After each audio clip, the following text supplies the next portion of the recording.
Всем привет! Сегодня очень хочу с вами поделиться одной классной идеей из ниточек мулине. Можно, кстати, использовать любые остатки пряжи.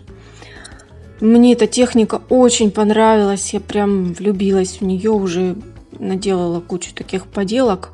Нам нужны всего лишь нитки, иголка и какой-нибудь кусочек плотной бумаги или картона, не сильно толстого. Можно ватман, можно вот такой вот картон. Если у вас, например, ниточки темные, то тогда лучше взять кусочек светлого. Если вы хотите делать светлую поделку, то лучше тогда темный взять, так лучше видно. Я буду делать светлую. Делаются вот такие вот воздушные, красивые, кружевные вот такие вот листики. Как будто как скелетированные. Очень просто делается, очень быстро, и мне очень нравится результат. Их можно сделать вот из металлизированной нитки, можно из обычных. Вот таких вот. Они держат форму и выглядят очень красиво, воздушно. Можно делать украшения, можно делать панно на стену, разный декор для дома своими руками. Очень симпатичные штучки. Можно делать колье, сережки. В общем, тут уже ваша фантазия. И делается это все очень просто. Для начала рисуем форму. Можно скачать в интернете. Я нарисую вот самую простую показываю. Кстати, можно не только листики, можно и крылышки ангела, можно и бабочек, и все что угодно. Покажу вам на простой форме вот такого вот листика. Вырезаем его вот так, немножко оставляя края. И теперь делаем дырочки толстой иглой. Или можно, кстати, взять еще шило, чтобы дырочки были побольше. Я возьму иглу. И делаем вот там, где мы ручкой нарисовали, по всему контуру и прожилки, и вокруг. Делаем дырочки на расстоянии, так вот приблизительно, это не так важно. Там полсантиметра, там миллиметров 8. Вот на таком расстоянии полностью весь наш контур пробиваем и делаем вот такие вот отверстия. Сделали. Уже говорю, неважно, ровно, неровно, не так страшно. Берем любую ниточку тоненькую.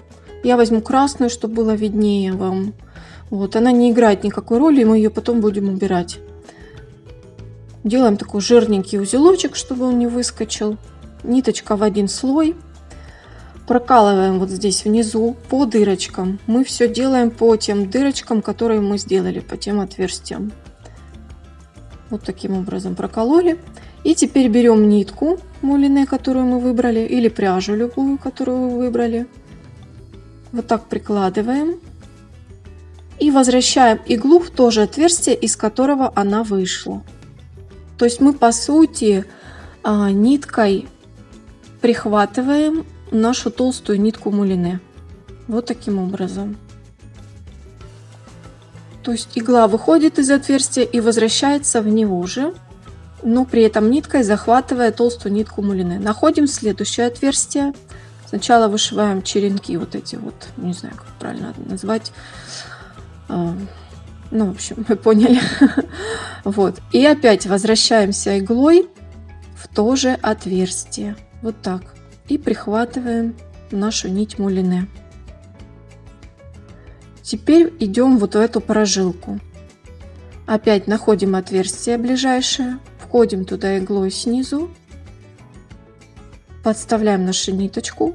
И вокруг, обвивая нитью, опять возвращаемся иглой в то же отверстие. Вот так. Опять находим следующее отверстие ближайшее. Можно посмотреть, там сзади видно и хорошо. Вывели иглу. И обмотав ниточкой вокруг мулине, опять затянули в то же отверстие иглу. И снова. Это, в принципе, и все движения. Вот так вот вывели иглу и в то же отверстие ее завели. Теперь, придерживая хорошо натяжение красной ниточки, заворачиваем назад. У нас вот этот контур, он будет в два слоя нитки мулине. Опять находим ближайшее отверстие, вот оно, вводим иглу и заводим ее обратно в то же отверстие и фиксируем ниточку мулине. Вот таким образом мы возвращаемся к тому месту, где мы заходили на этот черенок или на эту, ну, в общем, ладно, сложно мне вспомнить, как она называется. Фиксируем опять нить вот здесь, таким же способом вокруг. Придерживаем на поворотах хорошо натяжение красной ниточки, чтобы у нас нить мулине не выскочила. И находим теперь вверху опять ближайшее отверстие. Нить мулине не нужно сильно натягивать, просто чтобы она не собиралась. А вот красную ниточку держите в натяжении. Вот у нас дальше идет вот эта вот жилка. Находим ближайшее отверстие, поворачиваем и опять вот так вот фиксируем. И снова повторяем те же движения. Вокруг нитью в то же отверстие обвиваем нашу нить мулине и таким образом ее фиксируем. Заканчивается полосочка эта, мы поворачиваем назад и второй ряд фиксируем по тем же отверстиям.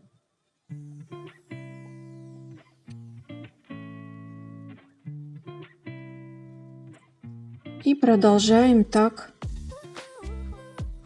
пока не зафиксируем нити мулине на всех вот этих вот прожилках листа. Вот мы доходим до конца наших прожилок.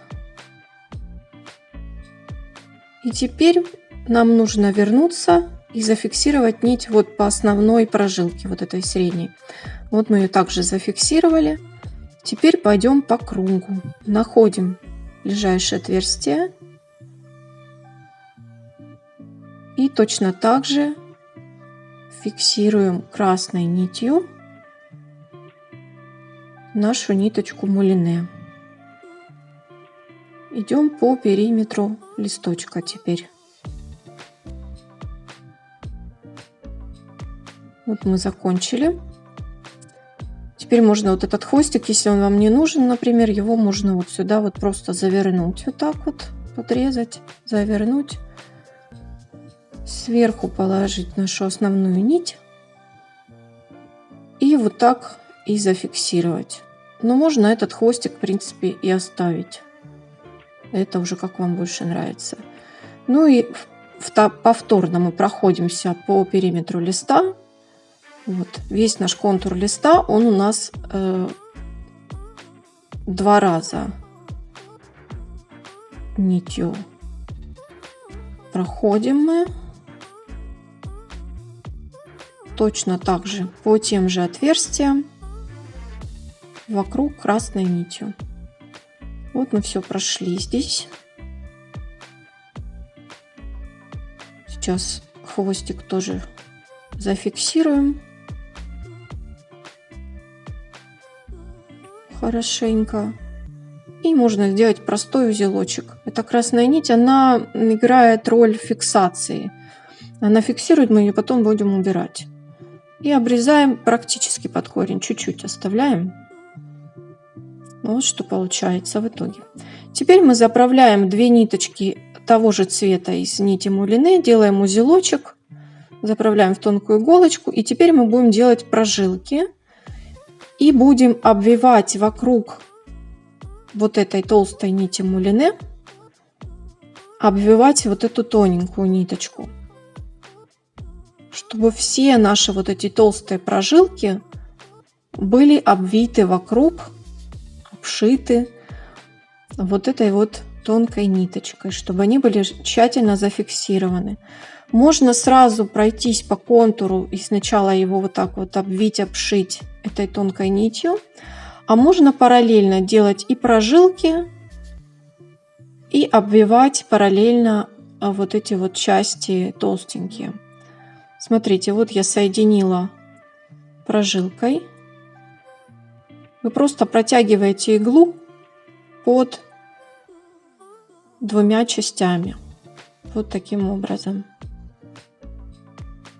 Мы как бы имитируем прожилки в листе.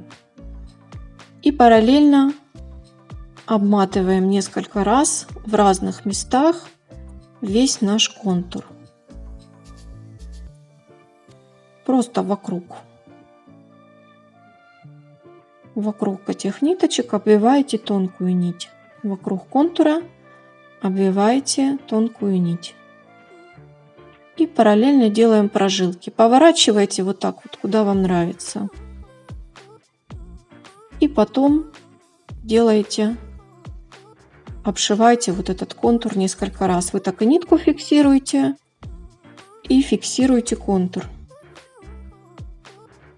В хаотичном порядке, как вам нравится.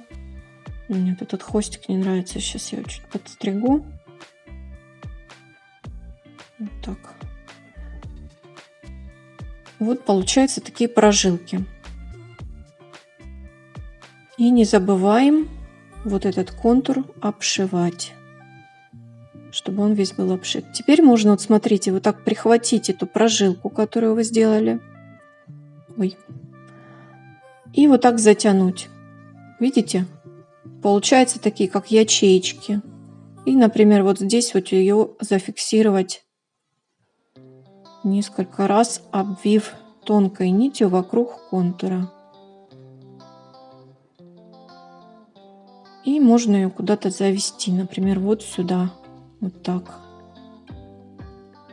Не забываем весь контур, нужно будет несколько раз тщательно обвить тонкой ниточкой. Вот таким образом. Если вы боитесь пропустить какие-то части, то можно сначала весь контур пройтись вот так вокруг ниткой, а потом уже делать прожилки.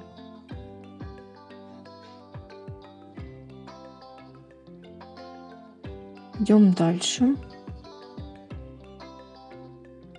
Можно сделать прожилок больше, меньше. Направлять иглу в разном направлении, как вам нравится.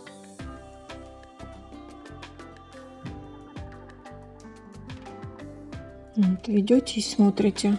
Вот хочу, например, эту прожилочку прихватить и потянуть ее, ну вот, например, вот сюда. Вот так. Потянула, посмотрела, нравится, и зафиксировала швами вокруг контура.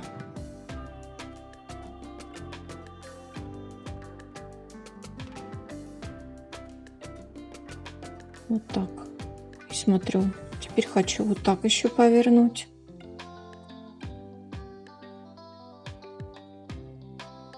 Можно делать паутинку по принципу паутинки. Но мне вот так проще, просто хаотично делать такие прожилки, ниточки натягивать между контуром и потом их подхватывать и между собой вот так вот еще соединять. Вот мы подхватили ниточку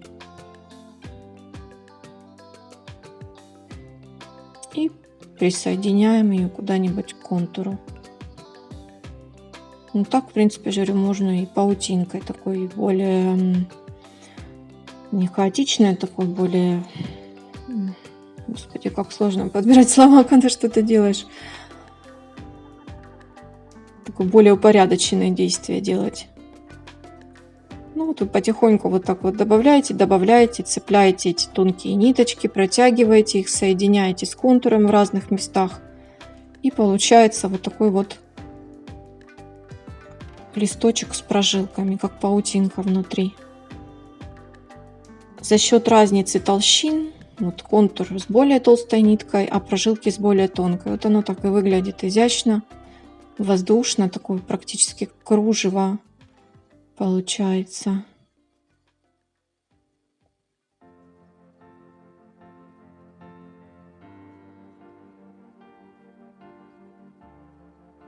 Когда вам уже все нравится, вот вы закончили, хорошенько фиксируйте нитку несколькими узелками в разных местах.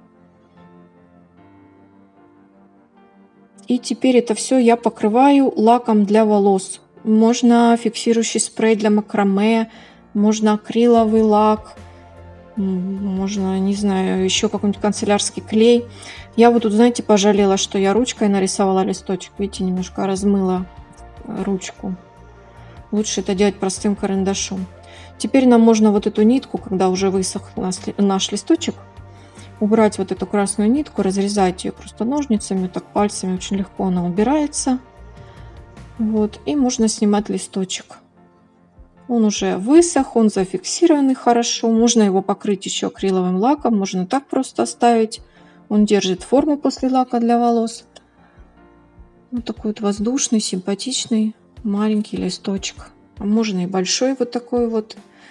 Напоминаю, можно из металлизированной нити, но там тогда нужно его фиксировать к чем-нибудь крепким таким. Ну, мне кажется, канцелярский клей справится с этим, прозрачный. И эти листики, не знаю, полет для фантазии. Можно делать панно, можно делать светильники, можно делать украшения, можно на сумку повесить, можно как брелочек, можно залить его эпоксидной смолой. Ой, я, наверное, долго буду с ними играться, они мне очень нравятся, такие штучки воздушные.